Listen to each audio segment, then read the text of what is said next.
Bonjour à tous, aujourd'hui on se retrouve pour la présentation un oracle que j'ai reçu des éditions Médicis, donc chez Très Daniel.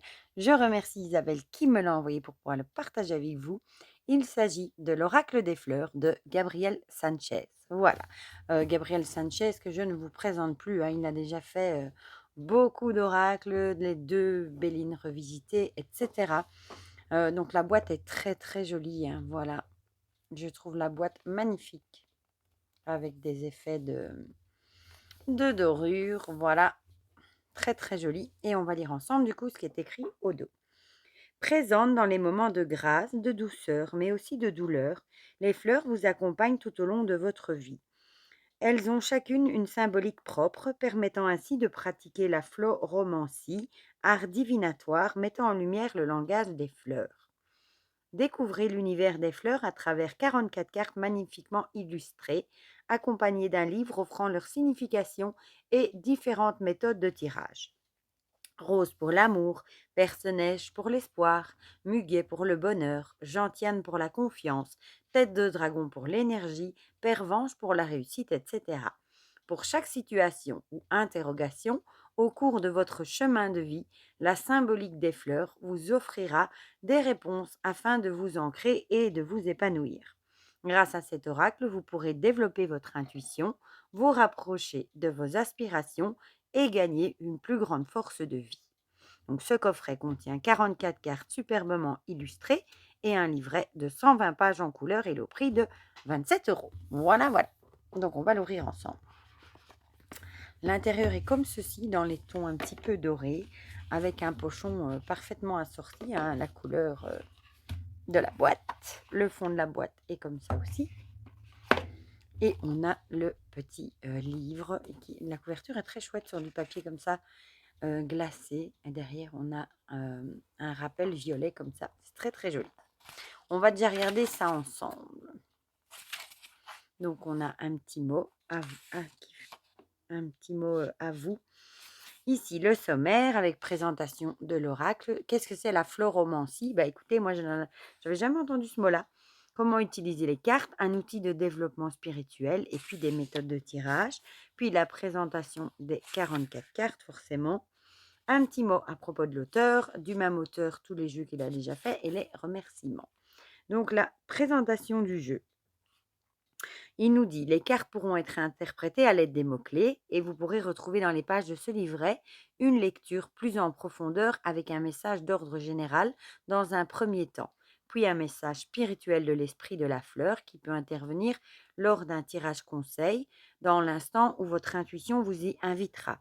Ensuite, nous pourrons retrouver différents mots-clés en fonction des domaines sentimental, professionnel et spirituel. Un second message vous indiquera la pensée symbolisant la fleur et vous renseignera sur l'énergie vibratoire de celle-ci.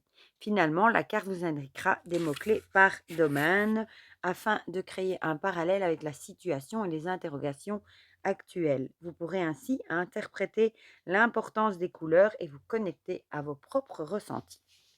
Un petit mot du coup sur la floromancie. Voilà, qu'est-ce que c'est?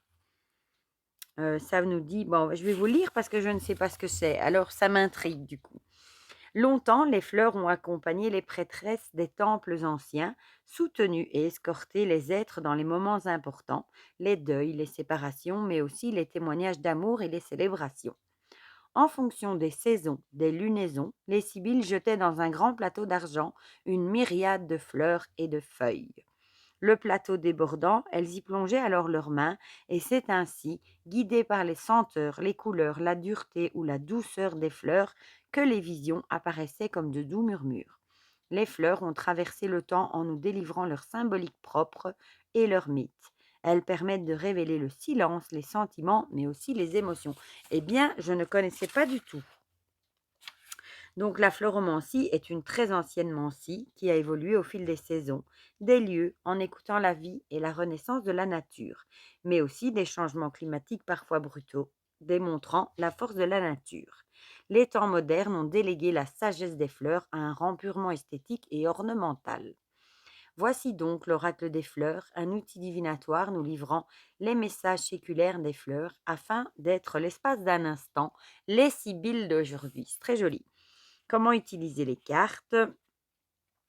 Alors, il nous dit avec l'oracle des fleurs, nous entrons dans la lignée des outils de divination, dans une symbolique subtile et colorée qu'est celle des fleurs. Les cartes pourront fonctionner en duo ou en trio selon votre envie, votre curiosité. Elles pourront aussi être liées dans un tirage en croix ou linéaire pour le tirage du prénom.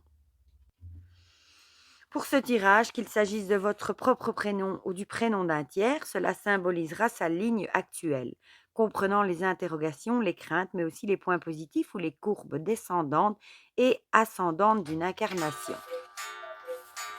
Alors, qu'est-ce qu'une carte énigmatique? Un petit mot sur la pensée intuitive, la préparation spirituelle, un outil de développement spirituel qui vous permettra de développer votre spiritualité. Donc ici, on a des méthodes de tirage, la graine du temps. On vous propose ici plusieurs exemples, hein, le conscient, la réalité, l'inconscient. Non, c'est pour un tirage en 9 cartes plutôt, ouais.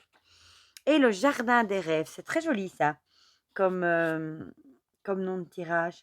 Et celui-ci vous aidera à comprendre l'évolution future des créations présentes ou à venir. Et ensuite, on passe à la présentation des cartes. On a l'illustration de la fleur ici, avec son nom, un petit mot-clé, un petit, petite phrase, les messages de la rose. Et alors ici, ah oui, ici c'est les mots-clés par domaine sentimental, professionnel et spirituel. Voilà. Et on a ça du coup pour chaque carte. On en tirera une évidemment à la fin, comme ça je vous lirai un message, comme ça vous aurez une idée de ce qu'il peut vous apporter. Je vais y arriver.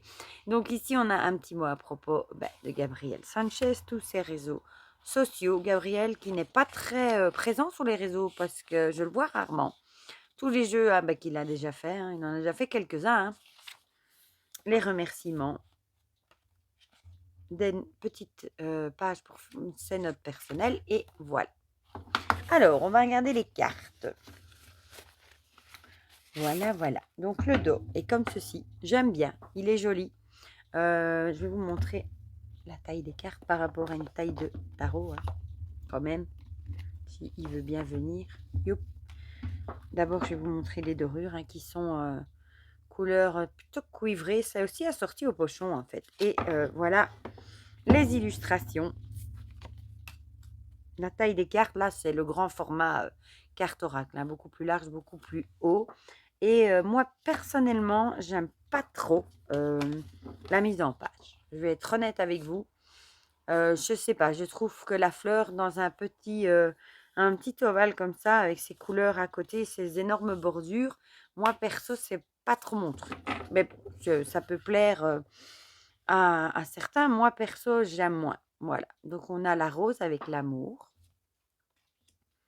L'iris avec le message. Je trouve que ils auraient dû mettre la fleur peut-être dans le cadre ici et voilà.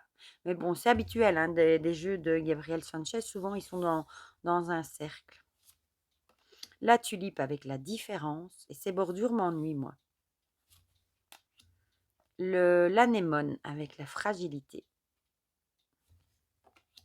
Tournesol avec l'admiration. Faut aussi dire hein, quand on aime moins, hein, je ne vais pas toujours vous dire que j'adore. Là, pour le coup, un peu moins. Alors, je suis toujours honnête avec vous, vous le savez. Hein, le coquelicot avec l'oubli. Le lotus avec la pureté. Le cerisier avec la renaissance. Par exemple, ici, moi, le rose me tape à l'œil plus que la fleur. L'arum avec l'âme. Le géranium avec la tristesse. L'élébore avec l'inquiétude. Le chardon avec la protection. La grenade avec l'abondance. La hyacinthe avec la prudence. Le bleuet avec la timidité. L'azalée avec le danger. La pervenche avec la réussite. L'onacre avec l'inconstance. L'astère avec la patience. Le lobelia avec la malveillance. La narcisse avec l'égoïsme. Le liseron avec l'attachement. Oui, ça, quand on en a sur les fils des clôtures, pour les enlever, bonjour. Hein. La passiflore avec la douleur. Le bouton d'or avec la joie. L'orchis avec l'homme. Le pois de senteur pour le mensonge. La digitale avec les ardeurs, l'ardeur. Le lys avec la femme. Le perce-neige avec l'espoir. Le muguet avec le bonheur. La chélonne pour le silence.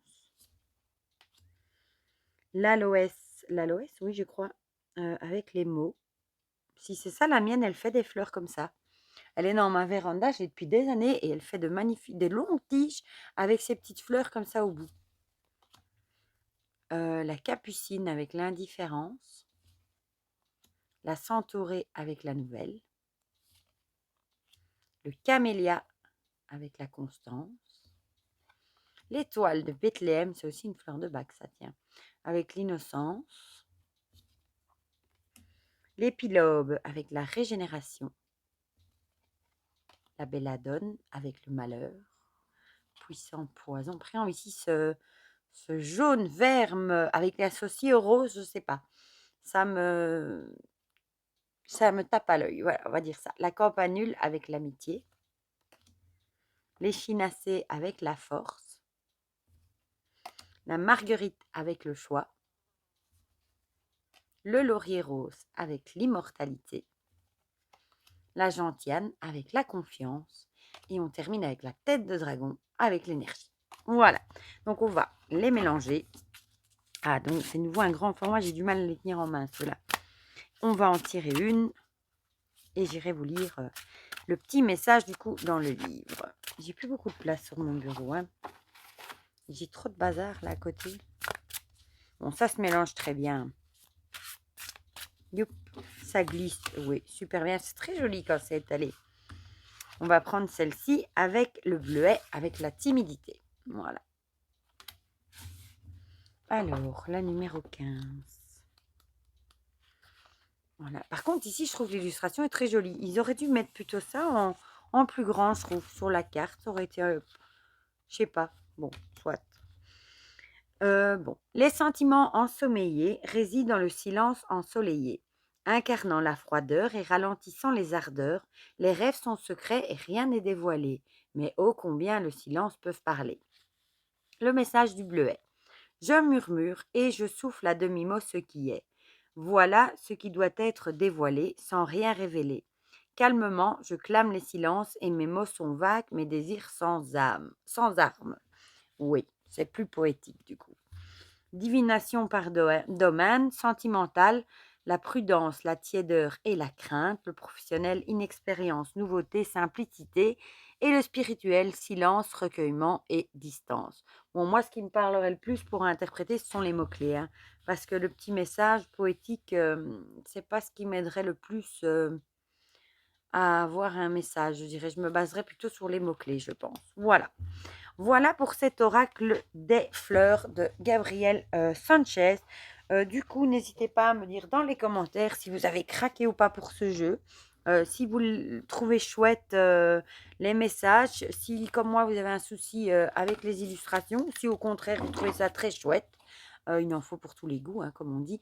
Dites-moi tout ça dans les commentaires, comme ça on partage tout ça ensemble comme d'habitude. Et pour le reste, je vous fais plein de gros bisous et on se dit à très vite pour de prochaines vidéos. Bisous bisous.